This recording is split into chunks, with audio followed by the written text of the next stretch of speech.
are Metasource Games. I'm Robert Trussardi. And I'm Joshua Aridhall Cantrell. We believe in scarcity-based gaming and the power of player ownership. We are a small team focused on becoming #1 in blockchain and metaverse gaming. So get ready and take a ride with us through the Metasource.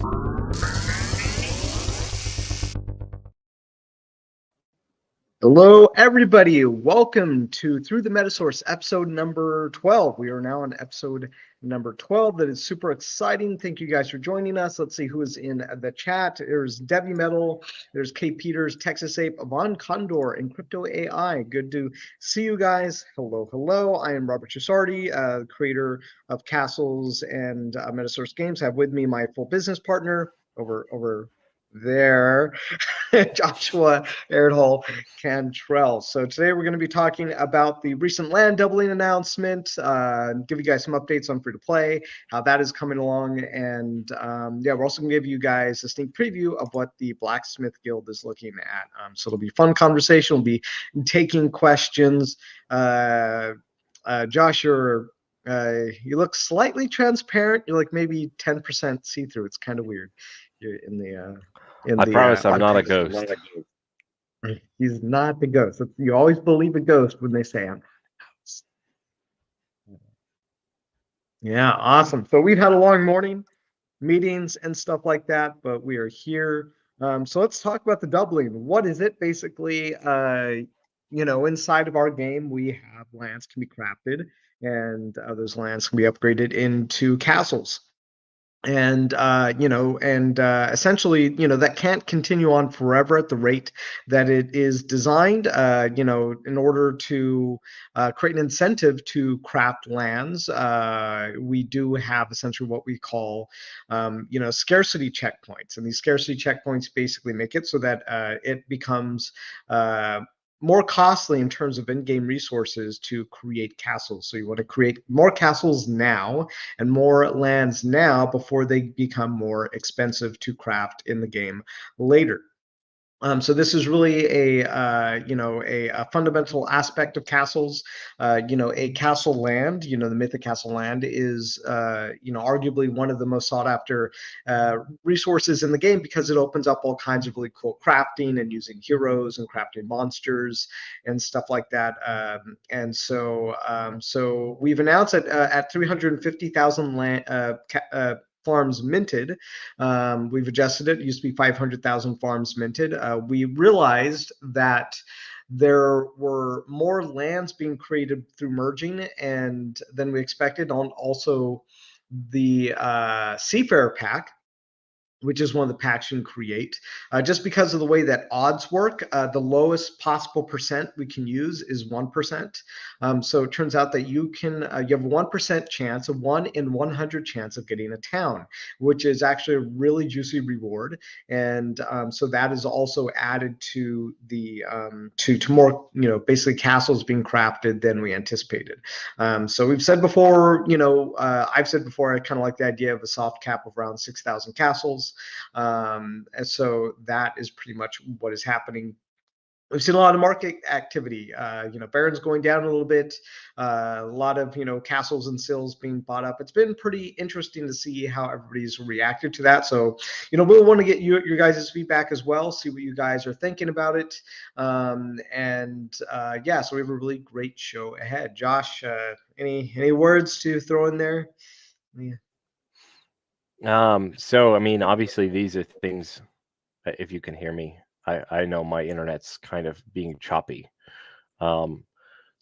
Just, yeah, I'm an apparition today is right. Are not a ghost. Oh yeah. See, my audio on my end is really choppy. So I don't know. Hopefully you guys can hear me. I may not do as much talking today, but yeah, you're good. I don't hear any interruptions. Okay, well, I see. On my end, it's very choppy. Anyways, the doubling. That's. I think it's on my end. My internet's being funky. Let me know. Maybe I'm choppy. Maybe it's. This is where you start to go.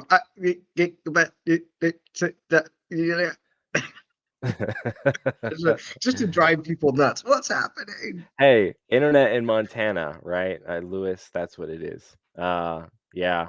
But so hopefully we're good. The doubling is happening sooner, but the mechanics are what we've been talking about all along. So hopefully it's something that people will understand. I do think there are probably still some people that are confused about it. So hopefully we'll be able to clear up some of the effects for you guys in this video. Awesome. So, so my power isn't plugged in. Minor technical difficulties. So yeah, well, let's just recap kind of also what's going on is we have free to play coming out probably in the next week and a half, something kind of like that. Apex is working hard on it. We have all the artwork created for it now. We've also decided on the layout of what the page looks like. Maybe I can take a screenshot of what that looks like. Let's see, it is. Am I able just to like export this as image? I don't know if I can. I guess I'll just take a screenshot of it.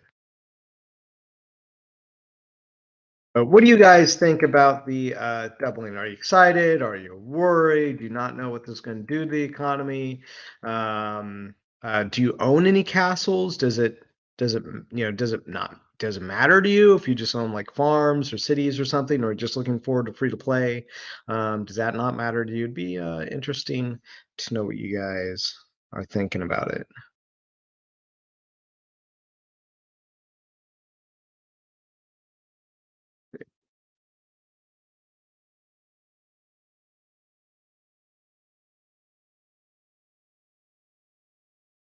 So they're saying they can hear us. Louis Babbage, welcome, sir. Sponge BB, I guess that's SpongeBob 238.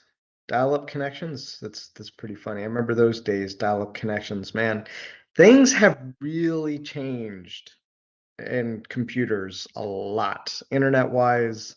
I just saw a picture of Lara Croft the other day from like 1995. Oh yeah, that's right. She used to basically be just like 5 polygons. Her head was basically like 8 polygons stuck together. Now it's like I don't know, 400,000 polygons in her head or something crazy.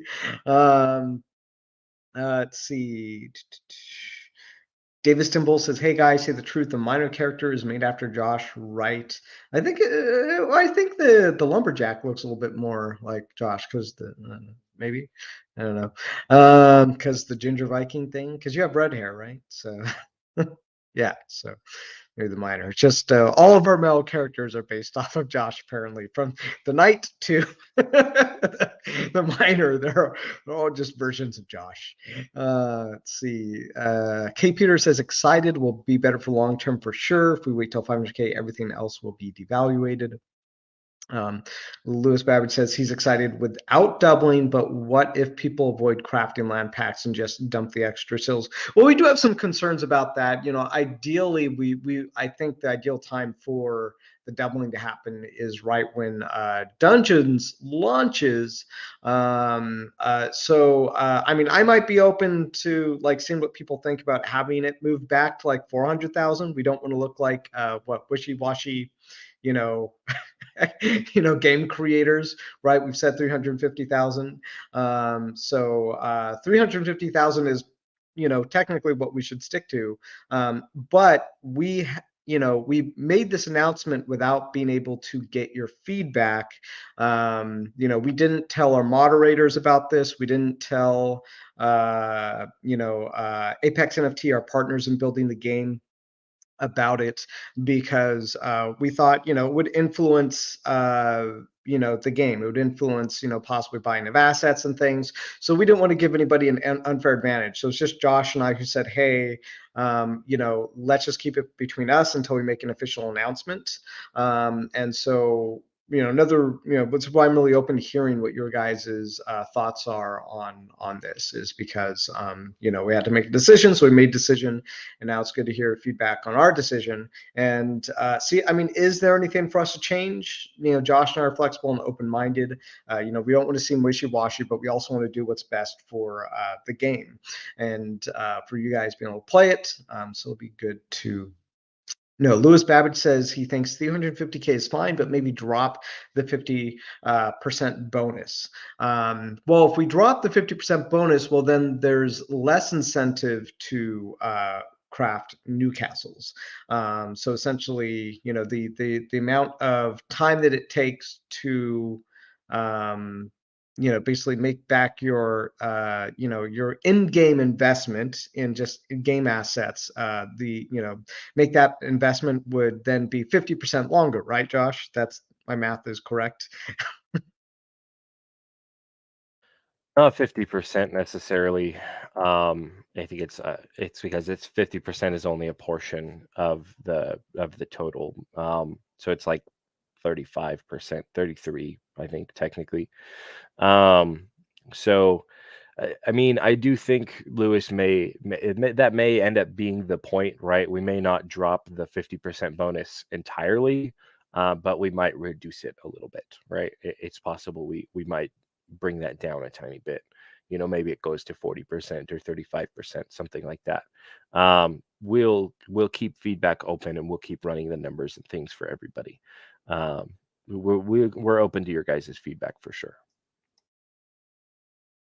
Lewis Babbage says, just don't want to keep sweeping up the bonus sills. Yeah, we'll see. We'll evaluate it again. Like, it's been a very, very busy couple of weeks for us. Josh has also been moonlighting a little bit on the Apex NFT collection, and getting the community going over there and helping with the design. We really like Apex. They've treated our players very well. They've treated the game very well. They've done a great job building castles and our website. So they're very important to us, and so yeah, between the expo, like Josh and I have actually been having a hard time finding time to get meetings together and be able to talk about everything there is to talk about. So keep giving us your feedback, and we'll keep evaluating and keep meeting and seeing if there's anything to adjust. Obviously people are welcome to buy and speculate on what's going to happen with the doubling, but we're more committed to making sure that the economy makes sense, the in-game economy, that what you guys, the amount of time and effort and resources in the game that you guys are putting into getting the rewards make sense. Really the way we see it is that it's the expansions to the game, like the dungeons and things like that, that will really start to grow the user base and grow the demand for things like Royal Seals. So all those use cases are coming. We also have the free-to-play launching here pretty soon, and we think there are a couple things going to happen when we launch the free-to-play. We think I would like us to increase our user base by, say, like 100 times, like literally 100 times between now and the end of the year. Josh smiles because he knows it, that's exactly what's going to happen. And the crazy thing is, if you go on DApp Radar, there are basically 25 top blockchain games listed on there. In the top 25, the biggest one only has about the number 25 only has about 3,000 daily active users. We're already at 400 right now, so it puts us like in the top like 73 or 74 in all blockchains. So it's not just Wax. I mean, Wax, we're like number 20, 23 or 24, something like that. But in all of blockchains, we are ranked number like 73-ish in that area. And so I think we're easily going to be in the top 25 just after launch. And, since we have a great game, it's a lot of fun. And, the more people we invite in, we think the bigger it's going to get. Josh and I recently had a discussion about the free-to-play game. And there were some things we had to figure out, like what's the scaling of like the tokens and all this stuff, and Josh had a lot of really good ideas, and he was able to use his math brains to help us look at the rewards and the incentives, and so together we were able to decide on something that we think really cool. That you'll be able to grow your power, you'll be able to grow your earnings, and then at the end of the season, you'll be able to get your rewards. And we think that this is really going to incentivize like real players, especially, to come in and play. We do think there's going to be some automated accounts, and we think it's going to be all right, because the incentive to kind of really play is more there than just having it just always just click and just make like a bunch of accounts. It's almost not worth it, though they're welcome to. As we said before, we're not going to probably restrict accounts. We might basically not allow heavily botted accounts to get some of the rewards, like the seasonal rewards and the raffles. We probably will do our best to make sure that they can't get in there and get those things. But if they just want to keep minting another day, we're probably not going to shut those down. Because we do think that those actually can potentially add value to the ecosystem if they want to trade you guys factions and stuff like that. So so let's go ahead and go look at the questions and what people were saying. Warrior Line Gaming, good to see you. Thank you for joining us and covering our game. You have a really awesome channel. It's great doing the AMA with you. But Warrior Line says, mad rush to castles now. Like it for sustainable value, but was hoping to have more castles before the doubling. It'll be good though. Yeah, that is kind of the caveat. Same thing. I'm like, man, like it would be nice to have more castles, but I'm currently crafting my miners because I didn't front load them. I decided to front load my castles, and I just didn't have time to really calculate what I needed. So I just basically, this was the easiest way to do it, was just craft my miners as the event goes along. Let's see. Professor Nobledor says, how many % of towns were generated? Well, with the Seafarers pack, it's basically one town per 100 openings from it's a 1% chance. So those are the statistics, and 1% is the lowest that you can go in terms of opening a pack. So David Metal says, my only real concern with the doubling is the 50% bonus of silk production via castles. That's interesting. So the second person to say that. How do you think those extra sills will affect things? Well, the goal there with the 50% was to give you guys an incentive to craft lands. Although it seems like, from just the way the market is moving, it seems like people are more interested in just getting the seals than crafting the lands, which I think makes sense if you are looking at the royal seal as like having real world economic value. And that real world economic value is more important to you than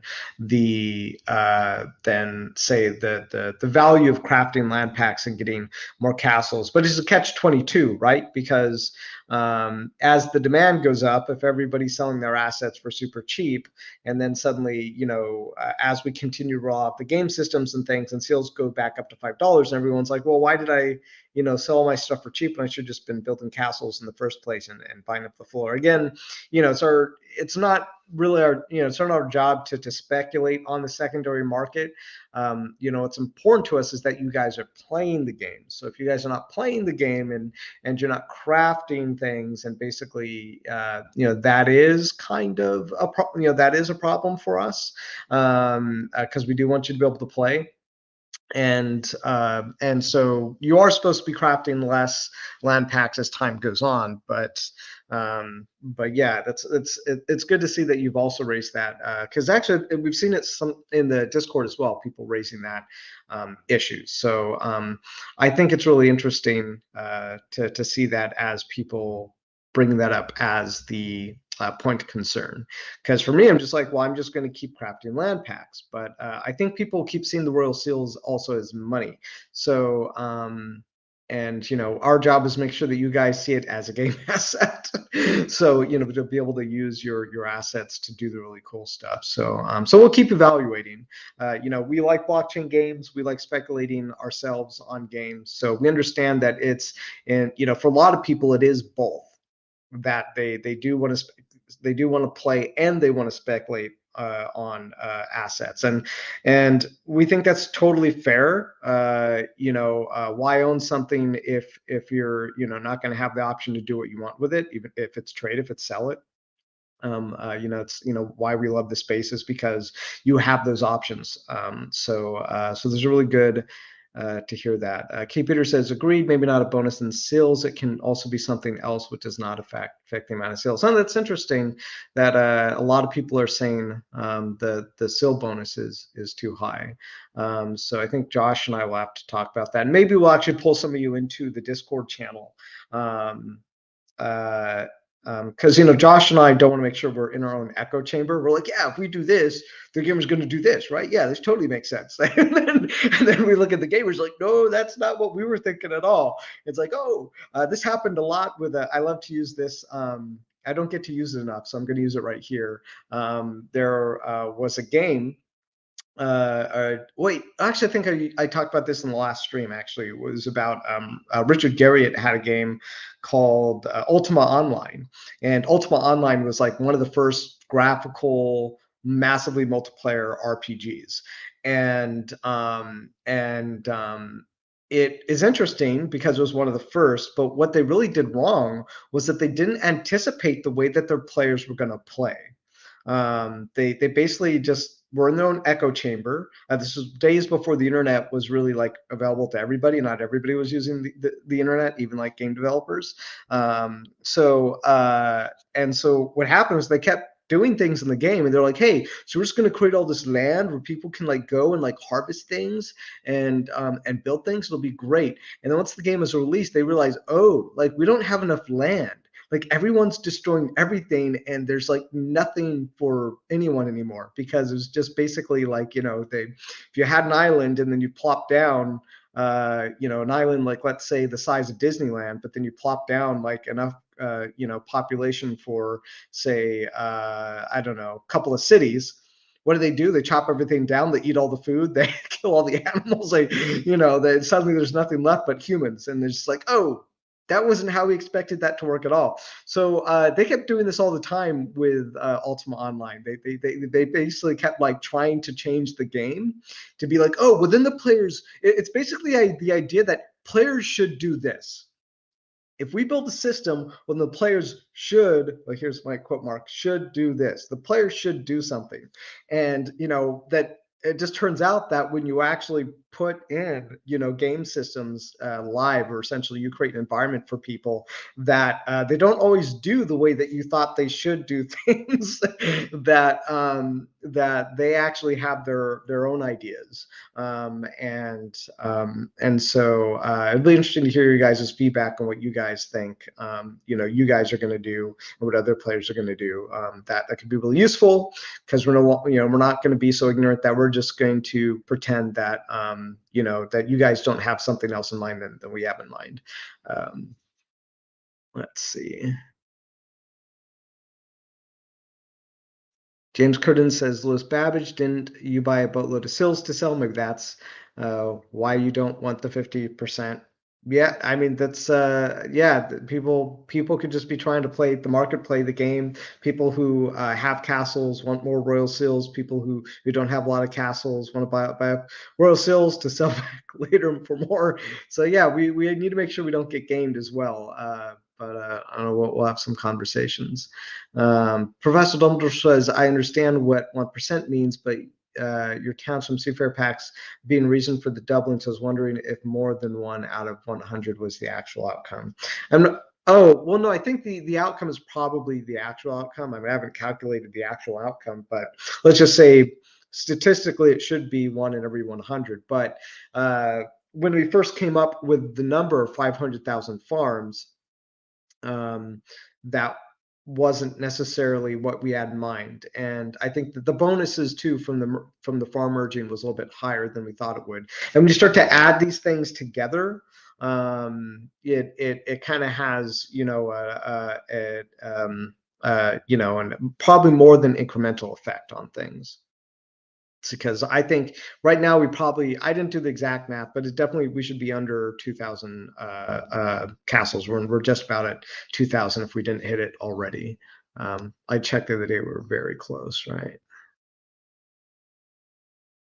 Yeah, we're just over 2,000 now. 2,047. See, Julian M. Hello, one of our moderators. Good to see you. Thank you for joining us, sir. Also, the man who came up with the banquet mode name says the incentive for castles is the royal sills. So, in essence, we are chasing more castles, or we are ultimately chasing more royal sills. At the moment, uh, yeah, you're kind of chasing both, but it's more about the you know, in incentives, right? If people, and strangely enough, it seems like we kind of had a good balance, but it still wasn't exactly where we want it to be. And you know, another thing that we kind of have to deal with is that the player base is significantly lower right now than we thought it would be. Um, I think I just came up with And these that has numbers. a lot to do with the market too, right? The It player does have base a is lot to lower do. because the market's going through a lot of pain right now. So, you know, when everything was booming, we launched and everything was still in a pretty healthy state. It wasn't maybe at its height, like it was kind of the later part of last year, but it was still in a pretty decent boom. But now, obviously, the market's going through a lot of pain, and so there are a lot of people who might be interested in playing that are currently just kind of holding tight and waiting for a while. You know, and that's obviously not something that we can control. We just have to do our best, make the best game that we can. But you know, but that I'm sure that that's a factor too.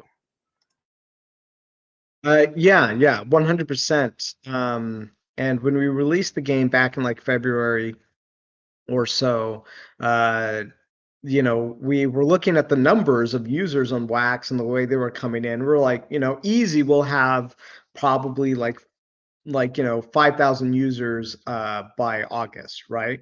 If you would have asked me back in like February, March, how many users we'd have right now, I'd be like bare minimum, like 4,000 users. And then we'll have, you know, probably around then, like maybe like, you know, 1,800 castles or a little bit less than that. But, you know, both of those things have turned out to not be true. We've ended up having more castles than I thought, as well as we just have significantly less users, right? We have, you know, almost, you know, 10 times less than what I would have expected minimum users that we would have. So that has affected the secondary prices of Royal Seals. You know, we do have some self-interest in the you know, the secondary market price of Royal Seals because you know, we do get more wax as people need to buy those Royal Seals. And that is also kind of how we expect to you know, to stay in business and become profitable, right, is through that. So there's some self-interest for us to reduce the, you know, the number of castles, but there is a balance to be made between you guys being able to play the game and being able to you know, get royal seals from castles, as well as the demand for it. And we also have the royal courthouse bounty, which is part of the game, and right now the rewards for that are pretty low in terms of the wax tokens that are being earned.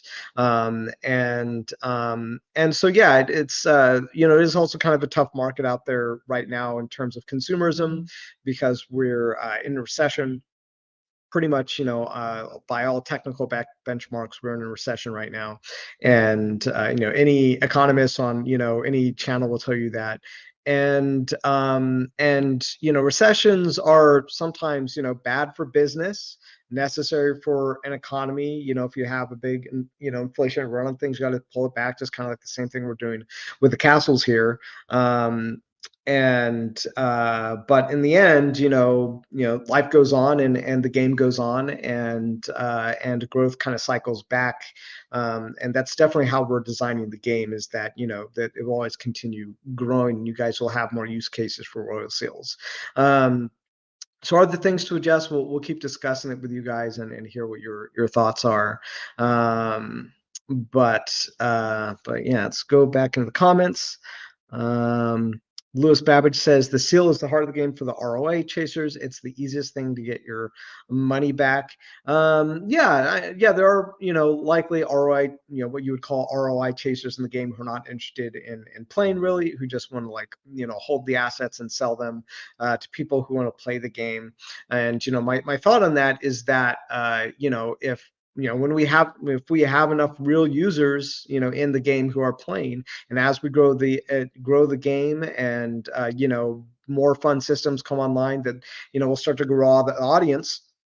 And then the people who want to have more sustainable gameplay will continue to buy the castles. So that's really the whole idea, is like, hey, so you have an epic Luna hero in the dungeons, and if you don't own a castle, it might cost you let's just say, I don't know, $50 a month or something to keep her operational. This theoretical number, right?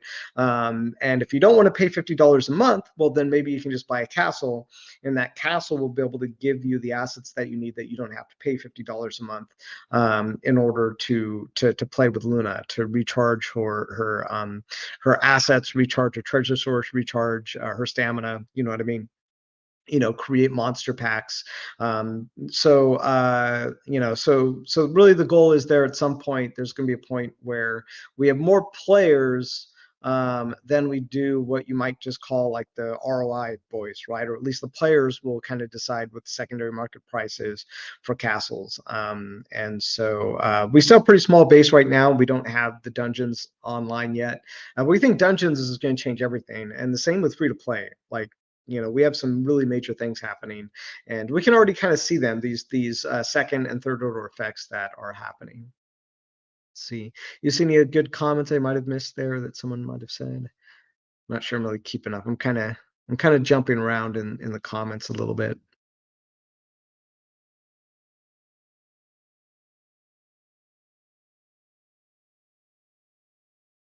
He says, I'm looking forward to learn more about the tavern. Currently own 2 barons and 2 castles, holding 2 exalted packs. Wondering whether to trade them for another baron or just go on adventures. Not sure what you mean by tavern. I'm not sure if we really talked yet about a tavern. Maybe Josh might have mentioned something, but it's very theoretical at this point. I assume he means something different because. Oh, he means the one where the tavern. Did I release information? Because in my design document, I have an idea for a tavern where you can basically rent your heroes. What do you think that's what he's talking about, or he's talking about something else? No, I don't think so. All the stuff we've talked about with the tavern has been totally internal, so I'm assuming he's talking about something different. Or maybe he's just talking about the town, because the Two Brooks Tavern has been brought up a lot of times based on dungeons and things like that. So from lore perspective, I'm not sure. It's a very dungeons centric kind of question. So I'm assuming there's something to that. Definitely, or maybe one of Lewis's crazy ideas, right? As he mentions down in the comments there.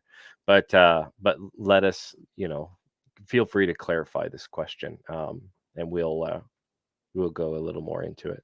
We do have just for the right for K's alpha leaks. Yeah, I mean, we do have a lot of internal stuff that we work on, right? We have a lot of ideas that sometimes don't see the light of day because they're just ideas, and we end up deciding that they don't make as much sense.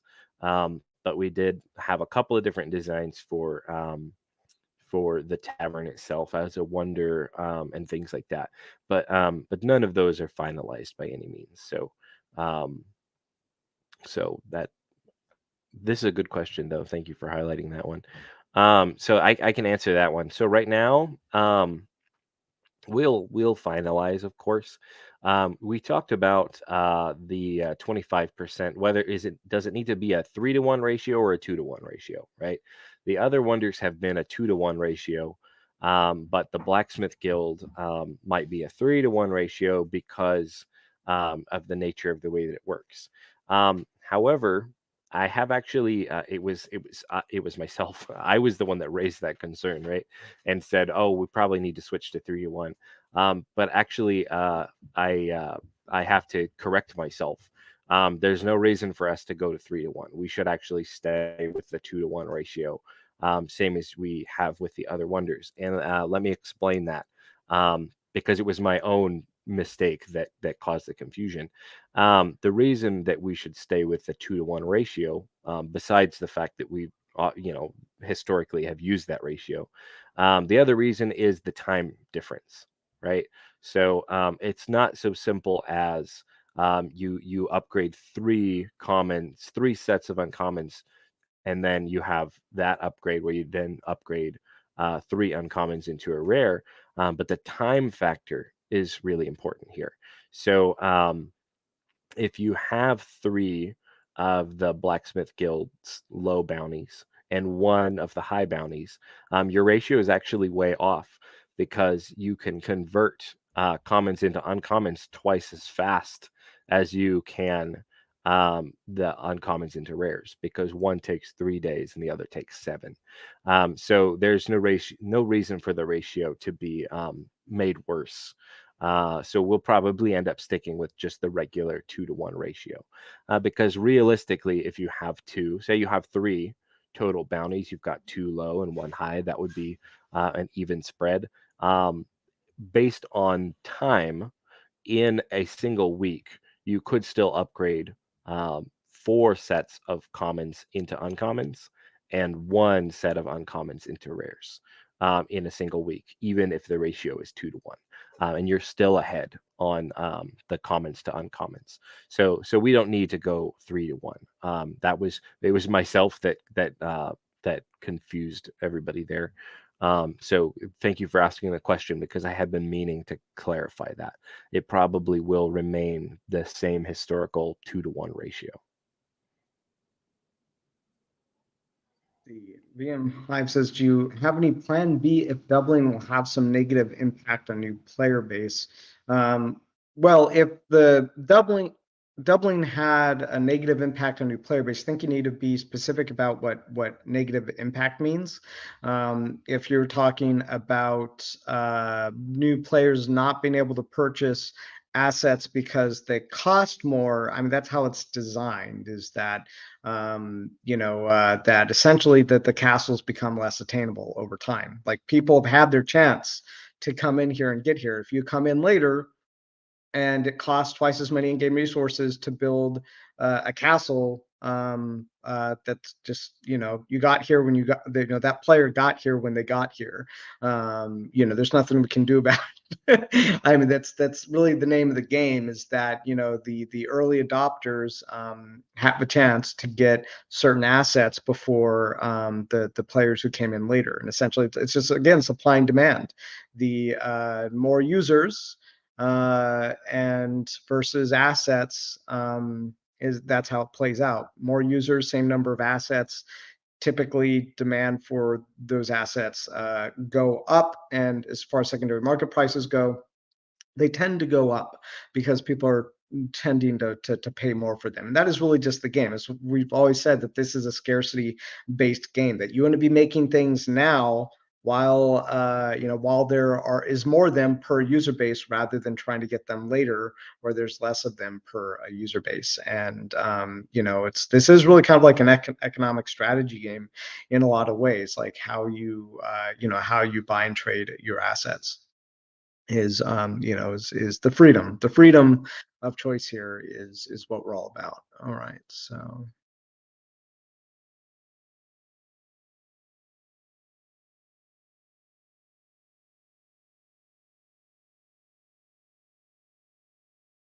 VM Hype says, are you able to make this bonus sales generation related to number of owned castles by wallet? That is a terrible idea. That is awful. That is awful economics. No, that is basically like Wells City, right?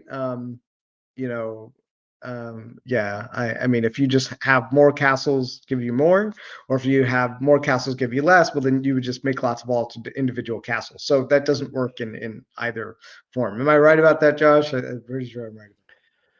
Yeah, it just creates incentives for multi-accounting, basically, right? No matter whichever way we do it, right?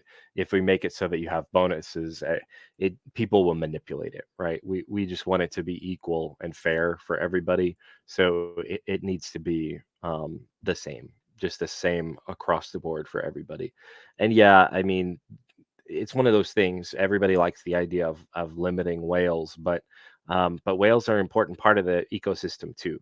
And if you keep punishing them, then they're going to get frustrated and leave a game. And so we never want to create any systems that are intentionally punishing whales, right? That's definitely not the goal.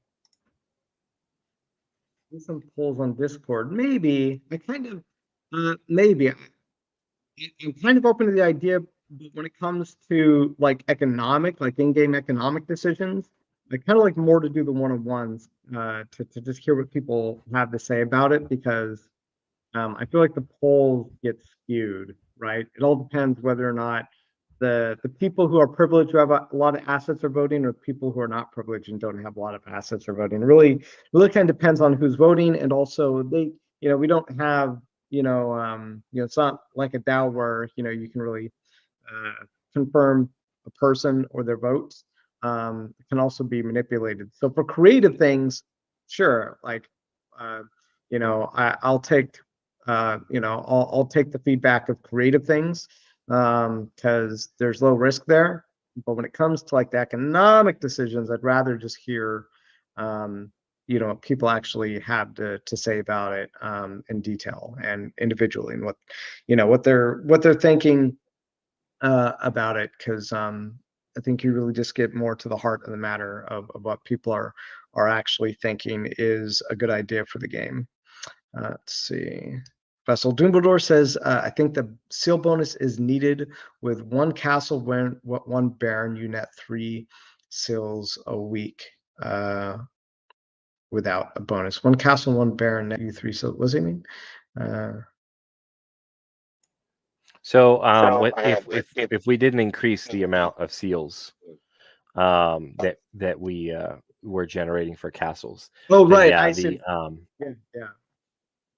Yeah. yeah. If we limited that bonus entirely, well then, yeah, so you'd be at a deficit. So, yeah, that would definitely good. See, again, like that's stuff that we just need to kind of sit down and talk about. Even in my head, I was looking at it, and I know that right now you do get net seals, but I think one of the things that people are concerned about is the cost of lands. Like they uh it seems like the secondary market prices of barons are going down right now, maybe because those people want to buy castles instead of barons. So in short term, people not wanting barons maybe kind of an issue. But as Josh told me this morning, like if the prices of seals and lands go down enough, well then people are just going to start buying them up anyways, just to produce, because the price is so cheap. Which I think he's probably right. But again, like I think it's healthiest for us to look at it from a in-game economic point, or what is the you know you know I think the incentive to craft castles are still really there. And I think that what's really impacting people's trading right now is the perceived real world economic value. So you know um, I think it's only realistic for us to use both to inform us. But I think when it comes to what trumps one over the other, it's probably going to be the in-game economics. It's going to be the in-game resources that trump that. Like is more of my biggest questions is, I mean, people seem to think we should keep it at 350,000, but I feel like the healthiest would be to have the doubling happen around the time that dungeons launch. And we're not 100% sure when, and specifically actually when the treasure source conversion launches. When you can actually start to convert treasure source, that'll be a pretty big boost to royal soul burns. And also the the actual fighting of monsters, being able to finally earn your your rewards and stuff. That's really going to put a lot of juice in the system. A lot of new users going to come in, because one of the really big issues we have right now with the consumption of royal seals is it is just the user base. We saw that we had the minor event and the basically the upcoming Blacksmith Guild event. And what we saw was that people were taking a lot of the resources that they were putting into the land creation, and instead they started to go put that into what they would have spent on lands. Instead, they were spending on the miners. And then we just had a slow trickle of new users come in. But otherwise, it was kind of like, it was kind of like moved like this, like from the land to the miners, and instead of seeing a lot of people come in and buying basically producing equal amounts of both. And what that meant was just that there's still just not a lot of new users coming in for that miner feature. It's a slow trickle of new users for the miner features, which is why before we even launched the miner in the first place, we're like, we have to focus almost primarily, or not primarily, but like one of our number one focus besides getting these things up and running, was a free-to-play mode, because we need more users and we know how to make it fun and interesting. And I'm actually really excited for the free-to-play mode, guys. Like it's going to be fun. I think it's going to be extremely fun. Like, people are going to come in and claim they're going to mint their packs and power up their heroes and trade their factions. I think it's probably the best free-to-play mode Wax could ever possibly have. I really think it's the most balanced free-to-play mode that could even exist on Wax, just because we're smart, we geniuses. We're down with Einstein.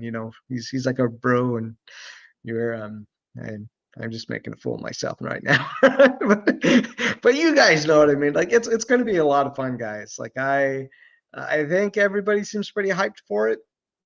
But I think it's going to be fun. I look at it as, how can this not be just like a boatload of fun? How can people not look at this and be like, yeah, I want to try this out? Like, all I got to do is create a Wax wallet. It's going to be awesome. And Yeah, tell and your we've been friends, again, working it's like on. super low risk. Oh, what was that, Josh? I was just going to say we've been working. We talked about Apex and how good partners they are. They came up with a couple of different ways to make the CPU needs for the contract for the free-to-play mode. They were telling us this morning they've come up with a way to really lower the CPU costs that players are going to need, which is really relevant because a brand new wallet, if your CPU needs are kind of high, then it's difficult to come in and say it's a free-to-play game, and then we have to say, well, but you do need to stake 40 wax in order to do any transactions because you need some CPU. So that was one of our big concerns. We're like, okay, we got to also do this in a way that keeps CPU costs low, so that a player doesn't have to come in and immediately be told that they need to spend $5 on wax just for CPU. And I know that that's not a big deal, like 50 wax, it's not a huge thing, but we do want it to be free, so that you can come in and play and without needing that. So fortunately, Apex did some tests for us, and they found a couple of nice ways to keep that CPU cost really low. So we're excited for that. Hopefully that should make it really easy for new players. And like Robert was just saying, if you want to bring in your friends, this is a perfect opportunity. And I think we mentioned it last video too, but we can get their Wax Cloud wallet costs covered or waived. So if they want to come in and create a wallet, your real friends, we're not going to give you 50 codes for your bots, but if it's your real buddy, have them come into Discord and reach out to us, and we will start helping them create wallets, totally free of charge. We'll make sure that they get their Wax Cloud wallet set up. It's easy to do, and we can get the costs waived for them. So we'll definitely do that on a case by case. Obviously, we do have to avoid bots, but real people can come in and we can help them. People set up their wallets. It's very easy. low risk. Even if you were to make every single claim every week, it's about $1.50 in wax minting fees. But you own all those assets. You own all those things that you mint.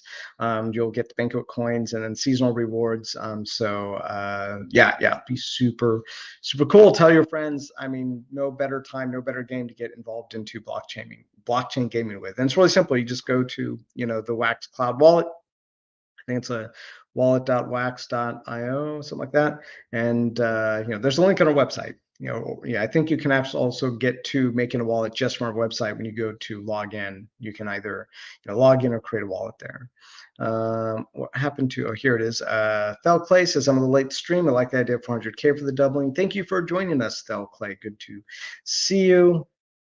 Let's see, Julian M says, to a certain degree, maybe castle owners need to become less self-sufficient in order to help royal seals regain their peg. Regaining the peg really help the game as a whole.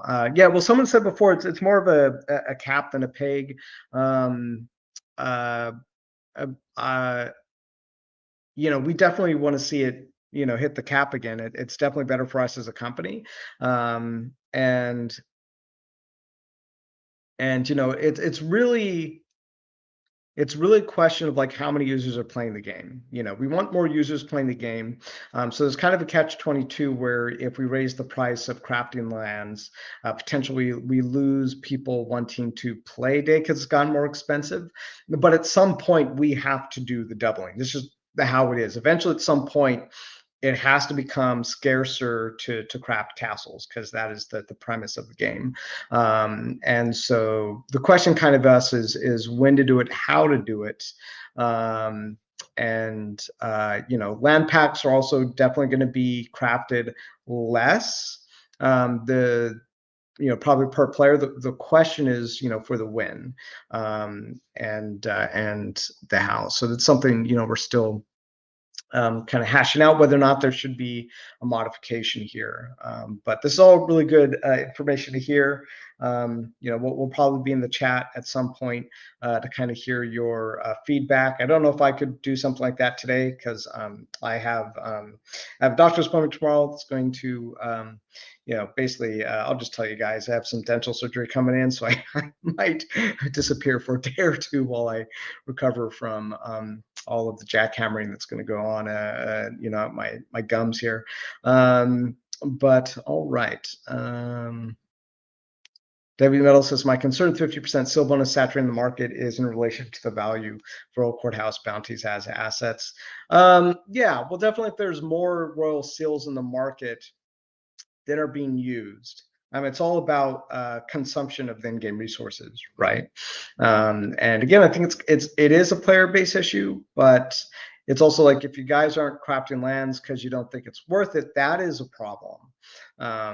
So maybe our job is to make sure that it's worth it to keep crafting lands until dungeons launch. But we'll evaluate. No matter what happens, the doubling is going to get probably moved up at either 350K, 400K. I think no matter what, the doubling is going to get moved. But just by making this announcement, we're able to now include you guys into the conversation and see if there's any modifications to make to this announcement.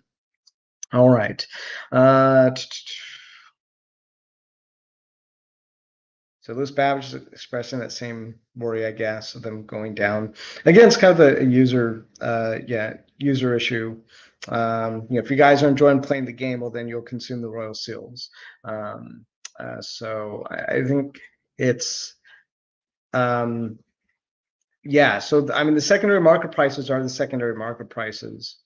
I would say that if there are a lot of people holding castles who are just selling Royal Seals instead of consuming them, that's what's really going to drop the price. Right? That's pretty much the only thing that's really going to drop the price is the people selling them instead of consuming them.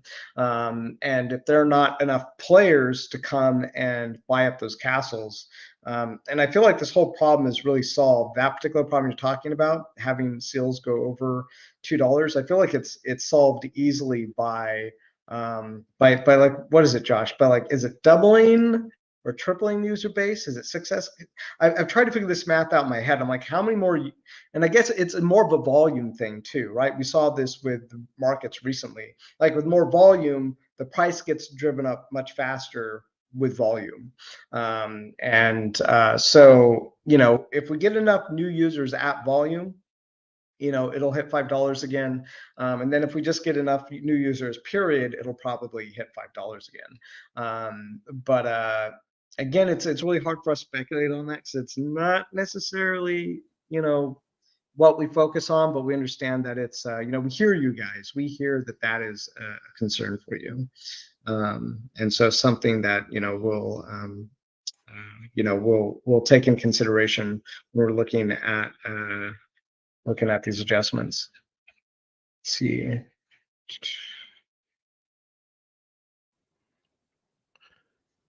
So I think we need to kind of skip down quite a bit because we're way, way, way behind on comments. I think we need to focus on so far. Yeah, like 30 plus minutes. There's at least a couple questions that I want to make sure we don't get too far behind and we can answer. For instance, at 10 minutes ago, Crypto AI, dungeons you can play with one hero, no problem. You will have different monsters that you can't attack, that you can't fight with one, but you'll be able to play the game, no problem. You'll just have to trade around monsters. And then skipping down, Kay asked if our existing players will miss out on something if they skip the free-to-play, if they skip banquet mode. You will miss out on the fun of the mode, but no, you obviously you don't have to play if you don't, if it's not your cup of tea. You're not going to miss out on some really major things. You're just going to miss out on some fun, but that's totally up to you. Yeah, we don't plan to have like you need banquet coin in order to fight in dungeons or something like that. Right, exactly. Yeah. Yeah, exactly. And then I agree with those sentiments very much. And then Professor Dumbledore just a few minutes ago mentioned not necessarily calling it a free-to-play mode, since it does have some wax cost in when you mint your pack. So I wanted to address that briefly. You don't have to mint your pack, right? If you want to mint the pack, and we do expect most people will, you do have to cover your NFT costs. But if you want to play entirely free to play, you can skip that part, and you can just claim your banquet coin, right? That one doesn't have an associated minting fee. So you can choose to skip that. You are totally able to do that. Will you get much enjoyment out of the game mode? If you do, probably not. I'll be perfectly honest with you. Probably not super enjoyable if you just click every 8 hours, because it kind of defeats the purpose of leveling up your squire and doing the different things. The game really wants you to level up your squire. And I think if you avoid that part, it's not going to be terribly fun, because then what is it? You're just clicking a button every 8 hours, 3 times a day. It's not super exciting. But technically you can come in and play entirely free, if you so choose. So it is still accurate to call it free to play. It's same as Alien Worlds. You can go in and you can mine with your shovel, with just your shovel. And it's brutal, right? It's not fun to mine with just the free shovel, but you can do it. And this is the same, right? You can do it. It's probably not super enjoyable, but you absolutely could. It was like 90. I mean, we're still better because like 99% of the free-to-play games out there have some kind of paid model, and we don't even actually make any money off of those mints that you guys are doing. We might possibly get some on secondary market sales, but I imagine probably not much.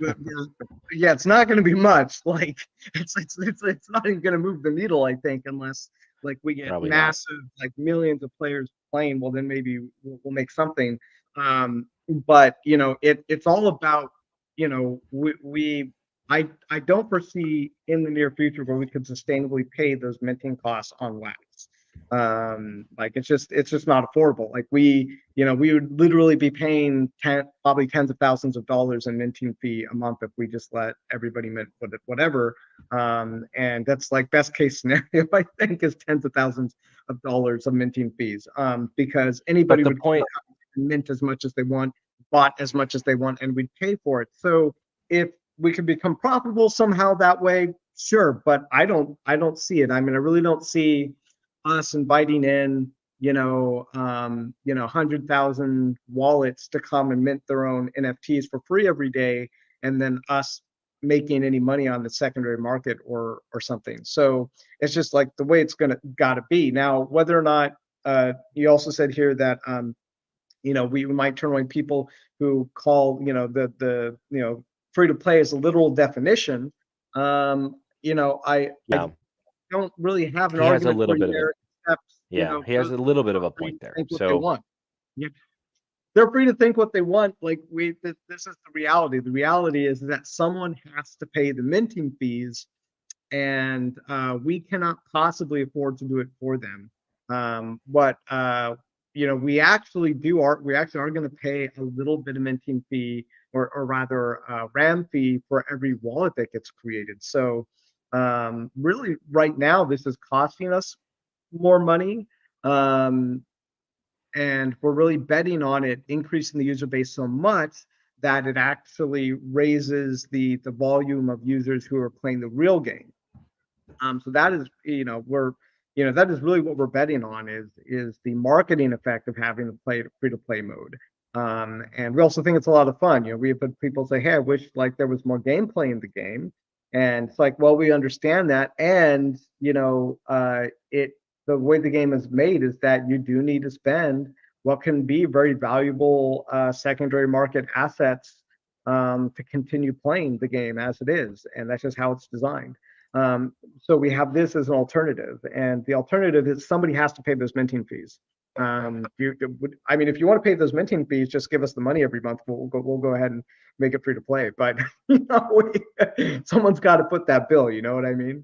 Yeah. So Keeper says, don't even understand how people that play the game can sell royal seals. I never have enough. We had someone the other day pointed out that there are a lot of people who own castles, not to even play, just to sell the royal seals because they want to make money back on selling those seals. Which there's no rule against that. People can do what they want with their assets, whether they play with them or not.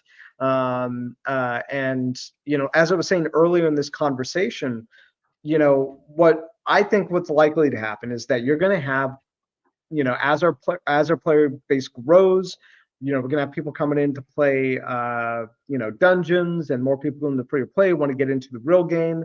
And you're going to have more people who are like, man, like I'm paying $50 to use Luna to go fight monsters every month, and I like this game, so I want to keep fighting with her, and I want to get like the mythic epic sets. I want to get the new heroes coming out after that in the expansion. They're going to be like, you know what? It's just going to be much cheaper for me if I go and I just buy a castle. And more of those people are going to start buying the castles as the game continues to grow and expand. And then all the people who thought that they could hold on to a castle at a $275 price point and sell off the royal seals every day are going to get those bought out from under them.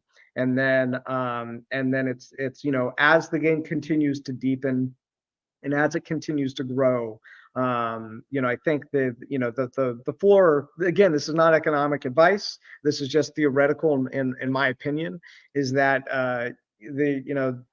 more real players are going to continue to buy castles and hold them at levels that an only investor might not. And it's going to be catch 22. You're always going to have this. You're going to have people who are speculating, people who are playing, and this is the way it is. And I think it's really fascinating. I think it's really cool because that's kind of the promise there, right? Is why would you buy an asset? Is it because you think you can make some profit on it, or it's because you actually want to play with it? The fact that you even have the option, I freaking love that. I literally love it. Like that's why I built this company, was that people could have an option of what they want to do with their assets, and you know, the dynamics just really excite me. So that's why I'm here. Let's see. Julian M says the official name is Banquet Mode and no longer free to play. Well, we call it both. You know, I'm 100% behind calling this free to play expansion. It's a free to play expansion, so I don't even call it mode, right? Because mode, I don't want people to think that we're just creating a copy of Castles and it's free, because it's not. It's its own expansion. But yeah, the Royal Banquet, I definitely call a free to play, and we will be advertising it as that as well, because it's a very smart thing to do, and it's legit. People are gonna not like it, but that's just the way it's going to be. Dahlio says yeah. Castles, the zero crafters. And I was thinking about this. Maybe we should analyze that number. I'm not sure if it would inform us to make any decisions, but I think it's interesting. It might be an interesting number to know how many wallets have castles but no crafters. But I just think it just goes to show how many castles are out there waiting for, you know, possibly on the secondary market for someone to come snap them up. You know? Again, you know, I'm not necessarily, I wouldn't call that a bad thing. It just is what it is. You know, if you just remove all moral and ethics from it, you know, a castle produces those assets and that person owns it, and that is their asset, and they can do what they want with it because they own it. And do I prefer that they would be crafting with them? Yes, 100%. If I had a preference that they just had that castle sitting in their wallet, or if they're crafting with it, 100%, I want them playing the game. But that is just how it is. Background sound. For me, you hear background sound? I don't know. Maybe it was earlier. Yeah, 100%. I'm with you, Phil. We just need people in the space to see how great Castles is. Again, yeah, you know, this space is so new. Like Josh and I, you know, we're very small timers in terms of like Silicon Valley and gaming companies. This is, you know, this is my second game that, you know, that I've created and sold. The other one was called Immortal Souls. It was a Flash game, and Immortal Souls Dark Crusade, if you want to look it up. And you know, so, and that we're like a top 74 blockchain game, and you know, we're like one of the top 5 games on Wax. If you look on DApp Radar, it's like, you know, top 23. But really, in terms of like, you know, actual real users and being played, we're like top 5. And we've been like in the top 20 of like Atomic Hub for a while, because we're heavily played and heavily traded. So you know, our very small team, with the help of Apex NFT, we're really killing it. Like, we're doing an amazing job, and really rising up the ranks. And we're always looking at how to continue building on our brand. Free to play is one of those things. And yeah, I think it only takes maybe 2xing to 3xing the amount of real players into the game to basically get Royal Sales back up to $5 from here. But that's just my speculation. Lewis Babbage says, "Don't forget, it's my birthday in 1 hour. In 1 hour, I will probably be doing things, but happy birthday, Lewis Babbage. Congratulations on making it to another year. It ain't easy. This freaking world's trying to kill us every day, man. Like, I swear, like, sometimes I'm just like the older I get, the more I realize that the world's just like kind of eating away at us and everything. You don't maintain yourself, and you don't, you know, all this stuff, the world just will kill you dead. It just will. Just you know, the way it is. Congratulations on making it this far. So Professor Okay. my concern is just about setting the expectation for new players. You know, I don't tell you, there are going to be people who come in and they're like, "Ooh, free to play, click mint," and then they're going to be like, power up, and they're going to be like, "Oh, I have to pay a wax fee," and they're going to think what they're going to think. Some people are going to be like, like, it's only like, you know, a cent to mint this. I can do this a couple of times. And they're going to be people who are like, you know, screw this. Like, I don't want to do this because it's going to cost me money and it ain't worth it. But you know, it's just the limitations of having. The way I look at it is that, like, you know, when you mint something, that is an actual asset, physical asset that you get to hold, right? That is like a physical thing. And it'll give you tokens that are also physical things that you get to hold. And I just think that's freaking amazing. It's worth like a cent to do that. The same thing is like if you go out into the real world, you know, you can pick up like a rock. Intrinsically, you have that rock, and as long as you didn't steal that rock from, I don't know, an exhibit somewhere or something, and it was just like on the ground in public, you know, in a public space, you know, you can take that rock. It's intrinsically yours now. You own it. You're holding it. And you know, when you basically mint these things, it's like the same thing. You get to collect these assets and own them, and I just think it's amazing. I think it's amazing that you can own a physical asset that you actually own and hold for only like a cent a piece. Like that is, that's like magic to me. Magic. All right. James Kern says, "What if you get 0.1 wax worth of Metasource after each craft to then make it free to play?" What does he mean? What if you get? So let me answer this one. So if I think what James is talking about here is if it gives us Metasource, like it gives us a portion that we could then sell to cover the free to play costs. And there's a huge problem with that. And the problem is that we don't sell Metasource, right? And if we if we were dumping Metasource onto the market, right, it would push the value down, and it would go against really our entire system, right? We've created the system so that the game wallet, right, it never competes with the players. Yeah, so we don't want the game wallet to ever compete with the players, and so we don't. The game wallet doesn't dump Metasource ever. We do because the people end up picking up those Metasource owners.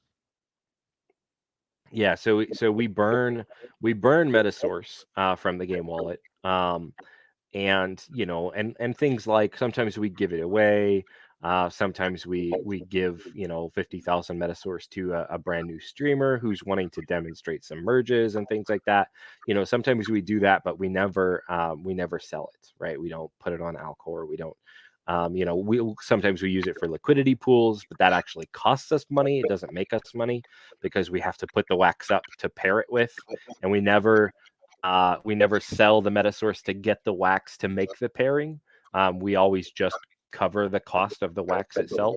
Yeah, the game wallet's never sold Metasource, and we have no intention of changing that. So I understand the idea because it does theoretically work, but it just goes against our personal business ethics, right? That's not something we want to do. No place says should make section explain why you have to pay the maker fee, pack fee. I think it'll be pretty self-explanatory. We're just going to say base cost to mint NFTs. There will, maybe so. There probably will be a pop-up, right? When you click it, that gives at least a little background, like, okay, this is what this is, and it'll at least briefly explain why there's a minting fee, right? We probably will have that. This minting fee is just to cover on the blockchain, there's a certain amount of bytes that you need. We don't want to go too technical, right? We don't want to bog people down with technicalities, but we will probably offer a very simple explanation. Just that way people understand, right? It'll be there. Fish, what she was asking, free to play starts this week. Not this week. The ETA is still waiting. Apex is working on it, but I think probably within the next week and a half is when we will we'll see the free to play mode.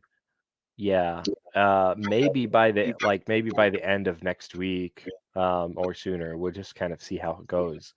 But we are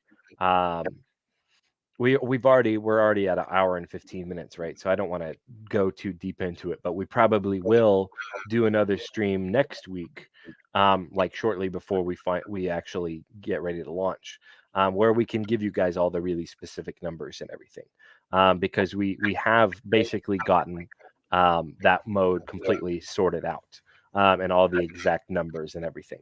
So we can give you guys those, but that would open up a whole can of worms, and and a whole bunch of extra time. And at some point, me and Robert got to go eat lunch, and so we don't want to have this AMA go for another 2 hours, right? But probably next week, right? You can expect, that we'll make sure that you guys get all the details for that before it comes out, for sure. I love this question. It obviously directed at me. How surprised am I with 1,000 miners in under the first week? I'm surprised, not surprised. It's a both sort of situation, right? I always say that you guys consistently overperform what my expectations are. So I didn't predict there to be so many. But at the same time, I knew that whatever it is that I put down as my prediction, you guys would exceed it because you always do. So I'm slightly not surprised, right? So it kind of it's a little both surprised, not surprised, because I did expect maybe 500 to 1,000 was the estimate that I put out, and now here we are, we're already over 1,000. Right. And I do expect with most of our events, right, the first week is the most, the first day is the most prolific, and the first week is more intense than the second week, because most people have made the miners that they want in the first week, and they, maybe they feel like they've got enough and they don't make as much. So I'm sure it'll slow down, but you guys are very good at exceeding our expectations. Very, very good at that. The Heavy Metal says, Josh, you already answered that question. Yeah. I wanted to show what's going on with what the free-to-play mode is kind of shaping up to look like, and then the Blacksmith Guild. So yes, previews. Share. Yes, we haven't shared our previews yet. All right, do you see this now? The free-to-play mode. Great. Cool. So this is mock-up of how it's turning out, looking. And the numbers here are just for everybody's information. The numbers here are the same as they were in Robert's mock-up. They don't represent the final numbers, so don't get confused on that part. These are just still placeholder numbers. And ignore the spelling here. This is not final spelling. This is built to what we call Figma, which means it's kind of like a Photoshop, but for UI UX stuff. But this is kind of what it's going to look like. Very similar to what we showed you guys before, except for now the power up is on the right side. And before we were using a temporary graphic for the pack. Now we have the final graphic for the pack. Which now has this custom banquet thing. You can see here we have banquet coin here, as well as now the final squire. So this is final artwork for the squire and these festive little things here. But this is how it's shaping up. So this is what people will see after they roll their faction. And I love it. I think this is very clean. It's very clear what you can do. You can claim. You can see your power. You can see your faction, and then you can open up your packs, and then down below here you'll be able to power up. I really love this. I think this mode's going to be awesome. It's going to take off. I think people are going to be really excited to play this with the pennies to play, as Julian was. Yeah, pennies to play. Yeah. Let's see. Did I not download? Yeah, let me go download the Blacksmith Guild. Yeah. It's not quite final, so this is work in progress. It's getting close though. Yeah, I would say it's like 50% done. The finishing is the part that takes the most amount of work. Yeah, but it looks really cool already. So let me go ahead and share my screen.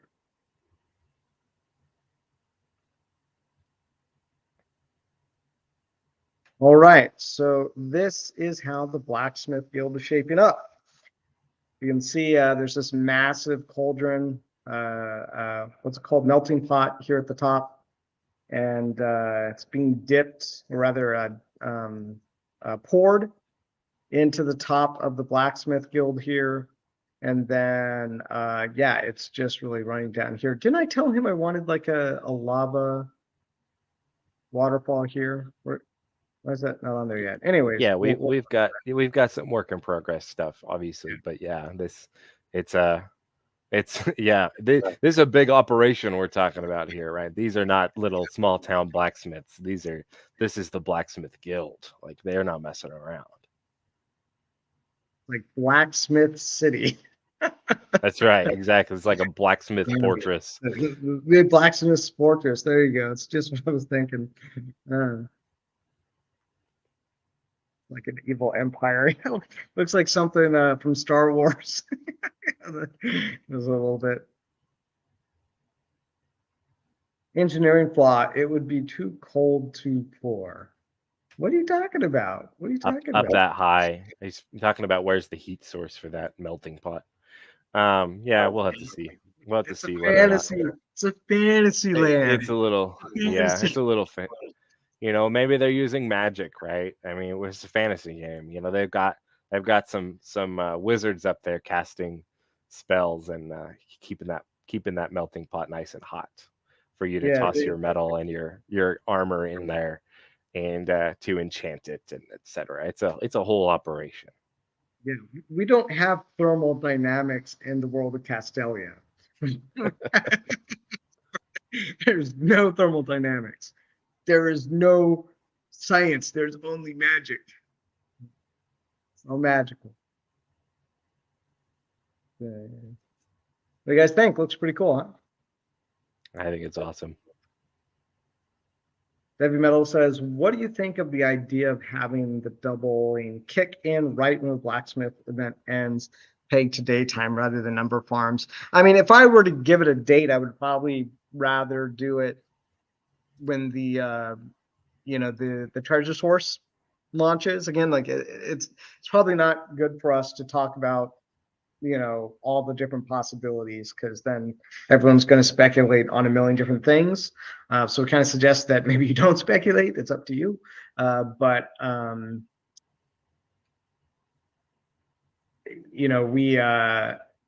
think the best time to have the doubling happen is when the dungeons gameplay goes live, when either you can start to convert treasure source or when you can start to actually fight monsters. But that might be a little longer than we actually want it to be. I mean, I don't know. I mean, Josh, you have any open thoughts about that? Just hear your thoughts about. So there is a good point to a specific time, right? Maybe it is that we cross the threshold and we don't like hit the button right that second. When we cross the threshold, we'll put in a very specific time. Okay, at this time, this will happen. That way, everyone will have the exact predictability and it'll be very, very fair. And then, nobody's trying to, we have a weird situation where somebody maybe hoards a whole bunch of Seafarers packs to dump all at once and kind of manipulate things a little bit. We'll probably come up with something similar to that, right? It won't happen the exact second we tick to 350K. It'll probably happen at a set time that we will specify, right? So you will know when it will be. And it may be slightly over 350, right? But then you will be able to accurately predict and know when things are going to change, so that you can do whatever it is that your strategy compels you to do, right? We're not going to tell you what to do, but that'll probably be the most fair, right? And we'll see how it works out. Ocean City says, hey, Robert, Joshua, how you guys doing? Doing great. Thank you for joining us. Ocean City, we're kind of winding down the end of the stream here. We just showed a little preview of the Blacksmith Guild and what it's shaping up like. And, there's still some, modifications for us to make, but I think it's looking pretty radical. So yeah, we have the Blacksmith Guild is, I'm sorry, the minor event is ending next Thursday, 11 a.m. We still have 10 Barons that are for sale on our on our NFT blocks. And we're still kind of waiting to see what we do with the next Baron drop. And the Blacksmith Guild is coming later this month, and just before the Blacksmith Guild launches, we'll be launching free to play. And so yeah, get ready to tell all of your friends who've been thinking about blockchain gaming and had it on their mind. And even the ones who don't, just tell them, hey, got to get started with this, man. Start to own your assets, and there's this free to play game where all you have to do is pay your minting fees. Let's see. Ocean City says, Robert, as per your insight, rather to get 1 castle plus 1 baron, I end up buying 3 barons, 1 castle, and some small lands. Castle is becoming a part of my life now. About dungeons, what do you suggest to do? Well, if you have 3 barons, 1 castle, and some lands, you're set up to play the land game pretty well. Yeah, so make land packs. That's I mean, I would say actually probably if you want to play dungeons, make at least a minor if you can, and make sure you have enough resources to then also get the Blacksmith Guild if you want to do dungeons. And then with those guys, you'll be able to upgrade your equipment and get some extra rune source. But yeah. And there's still standard hero packs available too. If you just need to gather up the correct fragments, right? I think the Metasource fragments are only available on secondary now because they sold out. They are, I think they're still pretty cheap on secondary though, so not too tough to get those. There are still some rune source fragments. I think, did we sell out on those? Somebody maybe correct me if I'm wrong. And then there are definitely, I know for an absolute fact, there are wax fragments available. So you need 1 of each for the standard hero packs, and 1 royal seal also to craft that. So and those are still granting everybody a loot pack drop every Friday, at least for now. Until the hero packs are openable, basically is what the plan is for that. So standard packs are still very obtainable right now. So Julian M says, I want to roll a courthouse in the far distance background of the new guild. I feel that that's like getting a photo of the bride and the groom with like the ex-girlfriend standing in the background. It's just like, I don't know, the piece of cake. Just like, yeah, maybe we don't use that photo for the family album.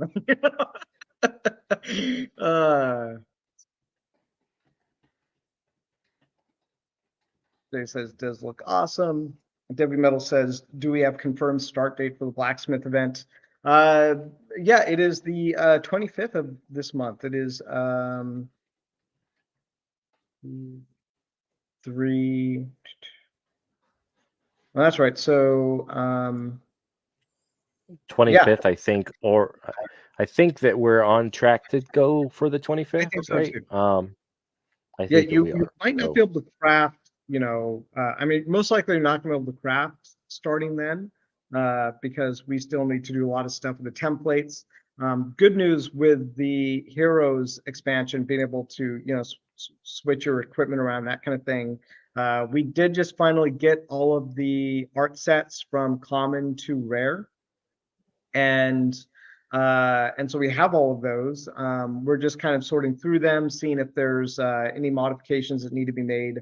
Quality really control need to check. do that with us, but they're also working on the free-to-play mode right now. So, kind of working with our resources at the moment to do what we can. But that's a pretty big checkpoint for us to finally have all of the common to rare assets. It's definitely the bulk of the number of assets that we have, because obviously there's going to be more common sets than there are uncommon sets. And so I'm sorry, more common than, like, say, rare and epic, because those are the ones that just take more time to make because they're prettier, so there are less of them.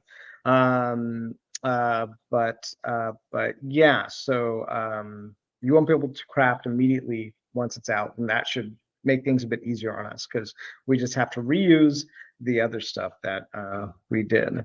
Debbie Metal says there's still about 550 rune source fragments available. Yeah, great. Well, I either need to take a break now and end the stream, or turn on my air conditioning because man, it's starting to get hot in here. And I have. I think it's about time. We're at an hour and a half. I think that's good for everybody. All right. Sweet. Well, thank you everybody for joining us. Julian, Crypto AI, Luz Babbage, Ocean City, and Eddie. It was good to see you guys. Did I say Debbie? I forget. Dumbledore and James Kieran. It's good to see you guys. Thel Clay, Dalio. Thank you guys. And Kay, thank you for joining us. Saying hello, VM Hive and Vishg. You guys all super rock. Thank you for your questions. Continue to let us know your feedback. Warrior Lion Gaming. Thank you. Yeah, I should always know that Warrior Lion Games either watching the stream or is going to watch the stream. So thank you for covering us and creating basically the biggest library of castles information on YouTube next to this channel. So thank you for watching and sharing that with everybody. Pac-Man 6, thank you for joining us. Mark 77, thank you guys. Josh, any last words before we sign off and get back to work? No, we're so excited to continue developing all of this. We've got as you guys know, so many things in the pipeline, so many things coming soon. But please continue to give us feedback, good suggestions, and let us know how we're doing. Let us know if you have any concerns. We want to hear from you. So we definitely appreciate that. And we Robert mentioned it earlier. We don't want it to ever become an echo chamber. We want to make sure that we are hearing from the players. So we do welcome that feedback, and we thank you guys so much for it. We do get a lot from you guys, and we really love it. So thank you guys for being awesome. All right, everyone, remember to like and subscribe if you have not already, and thank you for joining us, and we'll catch you guys in the next video. See ya.